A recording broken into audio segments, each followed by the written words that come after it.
दोस्तों, माधुरी आईएएस में आपका स्वागत है। आज हम पीटी 365 अर्थव्यवस्था का सेकेंड टॉपिक करने वाले हैं, वित्त और कराधान।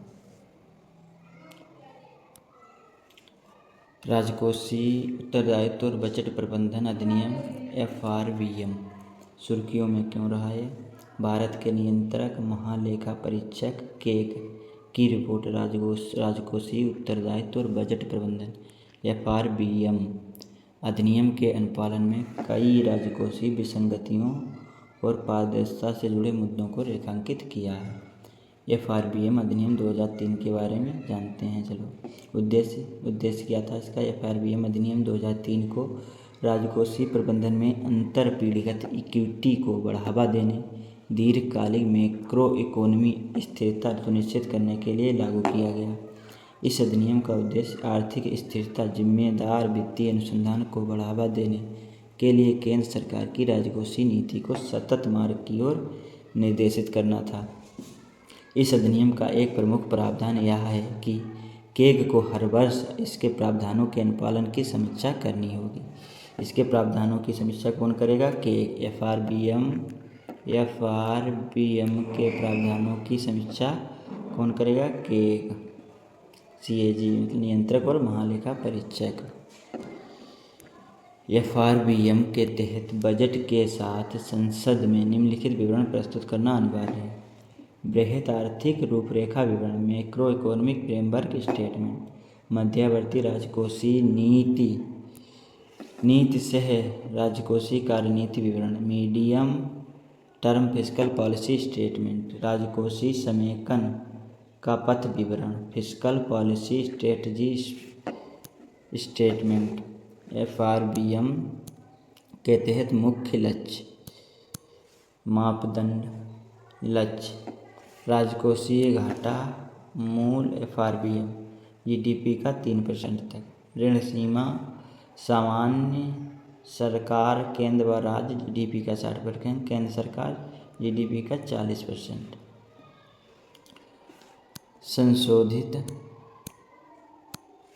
संशोधित राजकोषीय समेकन के साथ राजकोषीय घाटे का GDP के 4% तक सीमा रखना।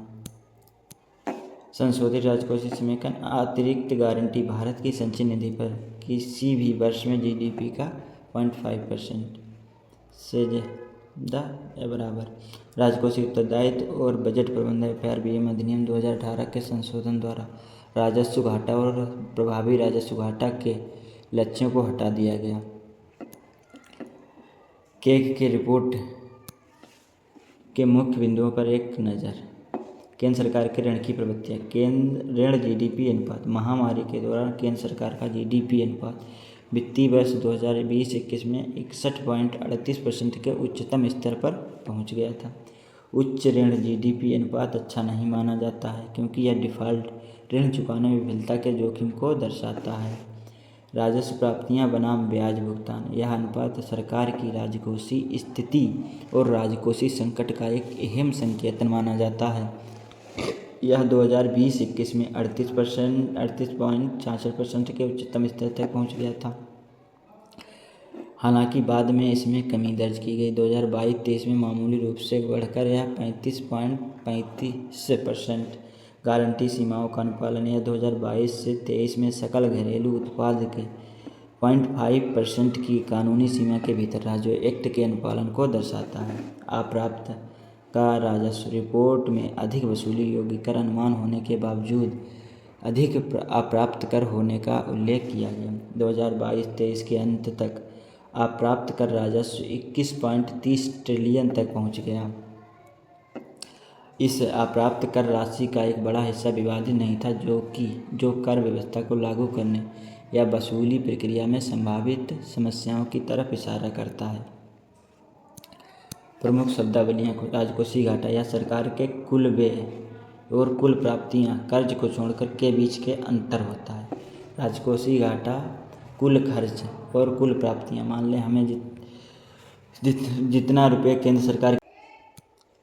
राजकोषीय घाटा या सरकार के कुल व्यय और कुल प्राप्तियों कर्ज को छोड़कर के बीच का अंतर होता है। प्राथमिक घाटा सरकार के राजकोषीय घाटे और पिछले उधारों पर ब्याज भुगतान के बीच का अंतर होता है। राजस्व घाटा सरकार के राजस्व व्यय का उसकी राजस्व प्राप्तियों से अधिक होना है। यह वर्तमान उपभोग के लिए सरकार की निवल बचत की कमी को दर्शाता है। राजस्व घाटा वास्तव में पूंजी परिसंपत्ति निर्माण के बिना उधार में वृद्धि है।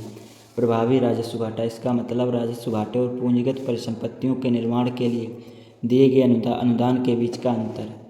राजकोषीय विचलन, यह एक ऐसी स्थिति है जब सरकार का वास्तविक राजकोषीय प्रदर्शन उसके नियोजित या निर्धारित राजकोषीय लक्ष्यों से विचलित हो जाता है। इसके परिणामस्वरूप सामान्यतः अपेक्षा से अधिक बजट घाटा, सर्वाधिक ऋण में वृद्धि या दोनों संयोजन देखने को मिलता है। इसके कारणों में कृषि ऋण माफी, वस्तु और सेवा कर जीएसटी, संग्रह में कमी, कच्चे तेल वेट क्रूड की बढ़ती कीमतों के प्रभाव को कम करने हेतु वेट और उत्पाद शुल्क में कटौती जैसे कदम शामिल हो सकते हैं। भारतीय कर संरचना प्रत्यक्ष बनाम अप्रत्यक्ष कर। प्रत्यक्ष कर भार समान व्यक्ति पर कर भुगतान का दायित्व और उसका वास्तविक भार भुगतानकर्ता पर ही पड़ता है। इसे किसी अन्य व्यक्ति पर स्थानांतरित नहीं किया जा सकता। प्रगतिशील होता है यह कर उच्च कर दर। अप्रत्यक्ष कर भार उपभोक्ता पर स्थानांतरित हो जाता है। कर जमा करने का दायित्व विक्रेता पर होता है, किंतु आर्थिक भार अंतिम उपभोक्ता पर स्थानांतरित कर दिया जाता है। अप्रत्यक्ष कर की प्रकृति प्रतिगामी होता है, आय की परवाह किए बिना सभी उपभोक्ताओं पर समान दर से लागू होता है। अप्रत्यक्ष कर अमीर हो उपभोक्ता या गरीब सभी पर समान रूप से लगता है, आय की कोई परवाह नहीं। आयकर व्यक्तियों की वार्षिक आय पर आरोपित। निगम कर कंपनियों के शुद्ध लाभ पर आरोपित। पूंजी लाभ कर परिसंपत्तियों के विक्रय से प्राप्त लाभ पर आरोपित। इनका प्रशासक होता है केंद्रीय प्रत्यक्ष बोर्ड CBDT। वस्तु एवं सेवा कर GST वस्तुओं और सेवाओं की आपूर्ति आधारित एक राष्ट्र एक कर। सीमा शुल्क भारत में होने वाले आयात पर आरोपित उत्पादों, पेट्रोलियम और शराब जैसे विशिष्ट वस्तुओं पर आरोपित जो GST के दायरे से बाहर हैं। इन सब का प्रशासक है केंद्रीय प्रत्यक्ष कर सीमा शुल्क बोर्ड CBIC। मुख्य अंतर सारांश। अप्रत्यक्ष कर और प्रत्यक्ष कर का भार भुगतानकर्ता इसे स्वयं वहन करता है, अंतिम उपभोक्ता इसे वहन करता है। संग्रहण करना तुलनात्मक रूप से कठिन। कर बचना, चोरी की संभावना। संग्रहण करना सरल, वस्तु की कीमत में सम्मिलित। उदाहरण आयकर कर इसे कहते हैं, इसमें GST कर। आयकर अधिनियम 2025 सुर्खियों में क्यों? राष्ट्रपति ने आयकर अधिनियम 2025 की मंजूरी दे दी। यह कानून अधिकार अधिनियम 1961 की जगह लेगा। आयकर अधिनियम 2025 के मुख्य बिंदुओं पर एक नज़र। संक्षिप्त और सरल। नया अधिनियम पिछले अधिनियम की तुलना में संक्षिप्त और सरल भाषा में है। न्यूनतम वैकल्पिक कर MAT और वैकल्पिक न्यूनतम कर के प्रावधानों को 2 खंडों में अलग कर दिया गया। न्यूनतम वैकल्पिक कर का उद्देश्य उन शून्य कर कंपनियों जीरो टैक्स कंपनियों को कर के दायरे में लाना है जो पर्याप्त लाभ कमाने और उच्च लाभांश देने के बावजूद आयकर कानून के तहत प्रदान की गई विभिन्न कर रियायतों और प्रोत्साहनों के कारण कोई कर नहीं देती हैं। MAT के प्रावधान केवल निगम कॉरपोरेट करदाताओं पर लागू होते हैं। MAT सिर्फ निगम कॉरपोरेट करदाताओं पर, जबकि वैकल्पिक न्यूनतम कर AMT इसमें MAT के समान ही प्रावधान MAT के समान ही है, लेकिन यह गैर कॉरपोरेट करदाताओं पर लागू होता है। अघोषित आय तलाशी मामलों के आकलन हेतु अघोषित आय की परिभाषा का विस्तार किया गया। पहले अघोषित आय में केवल पैसा, सोना, चांदी, आभूषण और अन्य कीमती सामान शामिल थे। अब इसमें वर्चुअल डिजिटल एसेट्स भी शामिल कर ली गई हैं। वर्चुअल स्पेस तक पहुँच। आयकर अधिकारियों को अब तलाशी और जब्ती की कार्यवाही के दौरान वर्चुअल डिजिटल स्पेस तक पहुँच प्राप्त करने की अनुमति है। इसमें email server, social media account आदि शामिल हैं। विवाद समाधान पैनल। यह अधिनियम कुछ पात्र पर निर्धारित हितों को आकलन अधिकारियों द्वारा पारित ड्राफ्ट आदेशों को एक विवाद समाधान पैनल के पास भेजने की अनुमति देता है। इन निर्धारितों में ट्रांसफ़र प्राइसिंग मामलों में संलग्न व्यक्ति, अनिवासी या विदेशी कंपनियां शामिल हैं। ट्रांसफ़र प्राइसिंग से तात्पर्य किसी बहुराष्ट्रीय उद्यम की संबंधित संस्थाओं के बीच लेन देन में ली जाने वाली कीमत से है। कर संधियों की व्याख्या या अधिनियम केंद्र सरकार को दोहरे कराधान के मामलों में राहत प्रदान करने के लिए देश के साथ समझौते करने की अनुमति कर देता है। प्रत्यक्ष कर से संबंधित अन्य महत्वपूर्ण घटनाक्रम। Safe harbour. केंद्रीय प्रत्यक्ष बोर्ड CBDT के आयकर नियमावली 1962 में संशोधनों को अधिसूचित किया है। नए संशोधनों के जरिए सेफ हार्बर नियमों के दायरे का विस्तार किया गया है। इन संशोधनों के तहत सेफ हार्बर नियमों के दायरे का निम्न रूप में विस्तार किया गया है। सेफ हार्बर से संबंधित प्रावधान का लाभ उठाने के लिए 200 करोड़ रुपये से बढ़ाकर 300 करोड़ रुपये कर दी गई है। मुख्य ऑटो कंपोनेंट की परिभाषा में इलेक्ट्रिक, हाइब्रिड, इलेक्ट्रिक वाहनों उपयोग करने वाली लिथियम आयन बैटरियां को शामिल किया गया है। तकनीकी रूप से सेफ हार्बर वह स्थिति है जिसमें कर एजेंसियों करदाता द्वारा घोषित ट्रांसफ़र प्राइसिंग को आर्म्स लेंथ प्राइस स्वतंत्र बाजार मूल्य मानकर स्वीकार करती है। आयकर अधिनियम 1961 में CBDT को सेफ हार्बर नियम बनाने का अधिकार प्रदान किया है। अग्रिम मूल्य निर्धारण समझौता। केंद्रीय प्रत्यक्ष कर बोर्ड CBDT ने वित्त वर्ष 2025-26 में 174 अग्रिम मूल्य निर्धारण समझौते कर हस्ताक्षर किए हैं। इसने वित्त वर्ष 2023-24 के 125 APA का हस्ताक्षर किए हैं।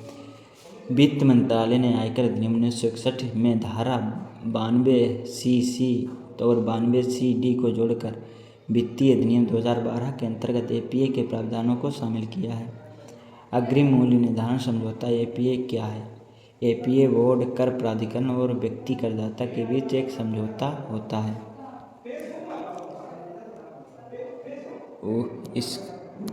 इसका उद्देश्य अंतर्राष्ट्रीय लेन देन में मूल्य निर्धारण विधियों को आर्म्स लेंथ वैल्यू बॉक्स को निर्धारित करके करदाताओं को ट्रांसफ़र प्राइसिंग में निश्चितता प्रदान करना है। APA की अवधि अधिकतम 5 वर्ष हो सकती है। इसमें न्यूनतम अवधि के संबंध में कोई समय सीमा नहीं है। APA के प्रकार। एक पक्षीय APA, इसमें केवल करदाता और देश के प्राधिकरण शामिल होते हैं। द्विपक्षीय APA, इसमें देश के करदाता कर प्राधिकरण के साथ साथ अन्य देश में करदाता के संबंध उद्यम भी शामिल होते हैं। बहुपक्षीय APA, इसमें करदाता अलग अलग देशों के करदाताओं के दो या अधिक देश के कर प्राधिकरण या इसके कर प्राधिकरण शामिल होते हैं। मुख्य अवधारणा शब्दावली। ट्रांसफ़र प्राइसिंग यह उन कंपनियों के बीच आदान प्रदान की जाने वाली वस्तु सेवाओं का मूल्य है जो साझा स्वामित्व या नियंत्रण के अधीन होती है। मूल्य निर्धारण आर्म्स लेंथ सिद्धांत। इस सिद्धांत के अनुसार दो संबंधित पक्षों के बीच किसी लेन देन में तय किया गया मूल्य वही होना चाहिए जो दो असंबंधित या स्वतंत्र पक्षों के बीच तुलनीय लेन देन में तय किया गया हो। प्रतिभूति लेन देन कर। यह भारत में किसी मान्यता प्राप्त स्टॉक एक्सचेंज के माध्यम से किए गए प्रतिभूतियों के लेन देन पर लगाया जाने वाला एक प्रत्यक्ष कर है। कर योग्य प्रतिभूतियों में इक्विटी व्युत्पन्न या डेरिवेटिव्स और इक्विटी उन्मुख म्यूचुअल फंड की इकाइयाँ शामिल हैं। यह ऑप्शन और फ्यूचर्स के लेन देन पर भी लागू होता है। इसे वित्तीय अधिनियम 2004 के तहत पेश किया गया था। उद्देश्य प्रतिभूति बाजार में कर अपवंचन, कर की चोरी पर अंकुश लगाना। वस्तु एवं सेवा कर GST सुर्खियों में क्यों? GST परिषद की 56वीं बैठक में अगली पीढ़ी के GST सुधार को मंजूरी दी गई है, जिसमें दरों का तार्किक पुनर्गठन और एक सरल 2 स्लैब संरचना शामिल है। GST 1.0 का मूल्यांकन। GST के बारे में। यह वस्तुओं सेवाओं की आपूर्ति पर लगाया जाने वाला एकल अप्रत्यक्ष कर है जो पूरे भारत में लागू है। इसमें 101वें संविधान संशोधन अधिनियम 2017 द्वारा लागू किया गया था। इसने 17 विभिन्न करों और 13 उपकरों को एकीकृत कर समाहित कर लिया।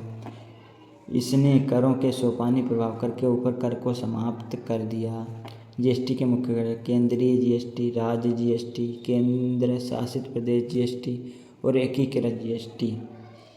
सीजीएसटी, एसजीएसटी, यूटीजीएसटी राज्य के भीतर लेन देन पर लगाए जाते हैं, जबकि आईजीएसटी एकीकृत जीएसटी अंतर्राज्यीय लेन देन पर लागू होता है, जिसे केंद्र द्वारा एकत्र किया जाता है, राज्यों के साथ साझा किया जाता है।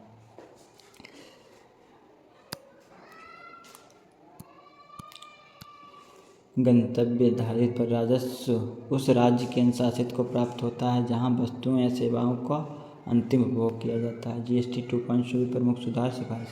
नई दर संरचना पहले से चली आ रही 12% और 28% की दरों को समाप्त कर 5% और 18% की 2 स्लैब प्रणाली लागू की गई है। जिन वस्तुओं और चुनिंदा विलासिताओं की वस्तुओं पर 40% एक विशेष डीमेरिट दर लागू होगी, जो क्षतिपूर्ति उपकर को प्रतिस्थापित करेगी। प्रभावी माध्यम कर दर 12% से घटकर 5% हो गई है। नागरिकों और प्रमुख क्षेत्रों के लिए राहत। तेजी से बिकने वाली उपभोक्ता वस्तुएं, आवश्यक वस्तुएं 18 से घटकर 5%। हेयर ऑयल, साबुन, शैम्पू, टूथपेस्ट जैसी वस्तुओं पर कर में कमी। स्वास्थ्य 18 से घटकर छूट 5%। सभी व्यक्तिगत जीवन और स्वास्थ्य बीमा पॉलिसियों और उनके पुनर्बीमा को जीएसटी से मुक्त किया गया है। इसके अतिरिक्त 36 विशेष जीवन रक्षकों दवाओं को शून्य नील कर दर में शामिल कर दिया, जबकि अन्य अधिकांश दवाओं पर दर 12% से घटाकर 5% कर दी गई।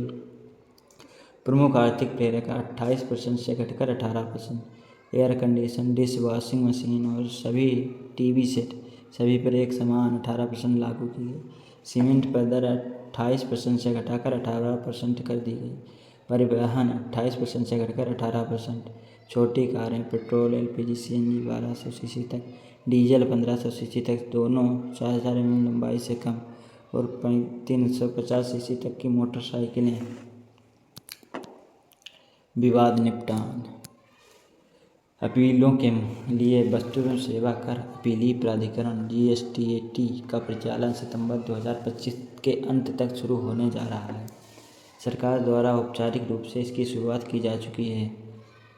वस्तु एवं सेवा कर अपीली प्राधिकरण सितंबर 2025 के अंत तक शुरू हो गया था। पंजीकरण में सुविधा। छोटे और कम जोखिम वाले व्यवसायों के लिए एक सरल और वैकल्पिक जीएसटी पंजीकरण लागू किए जाने की सिफारिश की गई। यह योजना स्वचालित पंजीकरण की गारंटी देगी। यह योजना 1 नवंबर 2025 से लागू होगी। साथ ही ई-कॉमर्स ऑपरेटरों के माध्यम से काम करने वाले छोटे आपूर्तिकर्ताओं के लिए भी सरल पंजीकरण प्रणाली को सैद्धांतिक मंजूरी दी गई। निर्यात लाभ। यह सिफारिश दी गई कि मध्यस्थ सेवाओं के लिए आपूर्ति का स्थान सेवा प्राप्तकर्ता के स्थान के अनुसार निर्धारित किया जाएगा। पहले यह आपूर्ति के स्थान के आधार पर तय किया जाता था। इससे ऐसी सेवाओं के भारतीय निर्यातकों को निर्यात लाभ प्राप्त करने में मदद मिलेगी। मध्यस्थ सेवाएं दो पक्षों के बीच वस्तुओं या सेवाओं की आपूर्ति को बिना परिवर्तन के सुगम बनाती हैं। जीएसटी परिषद। संवैधानिक आधार। संविधान के अनुच्छेद 269A के अंतर्गत अधिदेशित यह परिषद जीएसटी से संबंधित विषयों पर निर्णय लेने वाला सर्वोच्च निकाय है। मुख्य भूमिका यह जीएसटी दरों, कर छूट की श्रेणियां, कर सीमा, मॉडल जीएसटी कानून, राज्य हेतु विशेष प्रावधानों तथा विवाद निवारण तंत्र के संबंध में अनुशंसाएं प्रस्तुत करती है। बैठकें। परिषद की बैठक प्रत्येक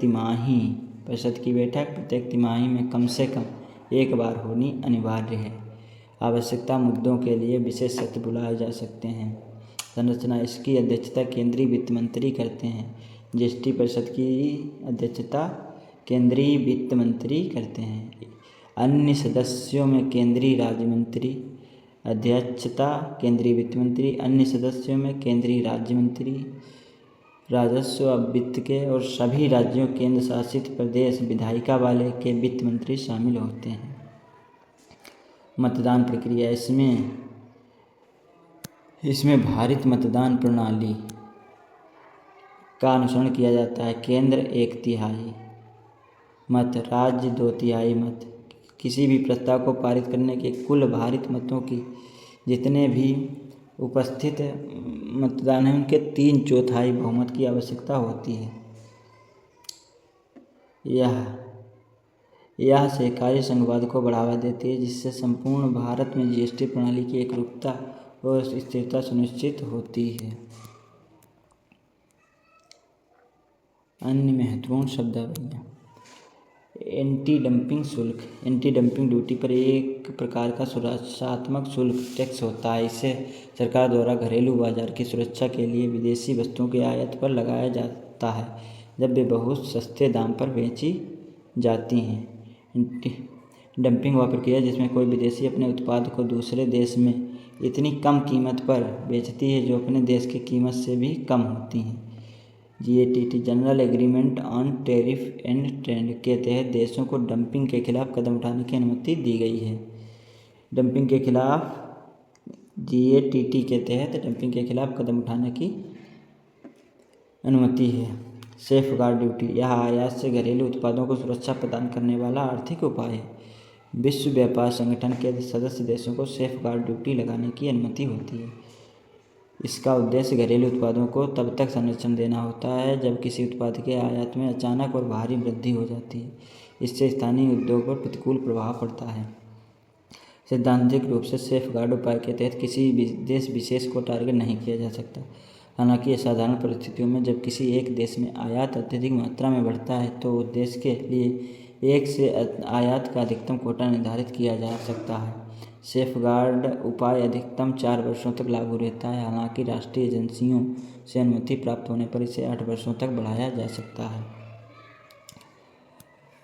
ऑफ बजट उधारियाँ परिभाषा: ये सभी सरकारी उधारियाँ जो आम बजट के माध्यम से सार्वजनिक नहीं की जाती हैं, जिनके लिए विधायिका द्वारा अनुमोदन प्राप्त नहीं किया जाता है।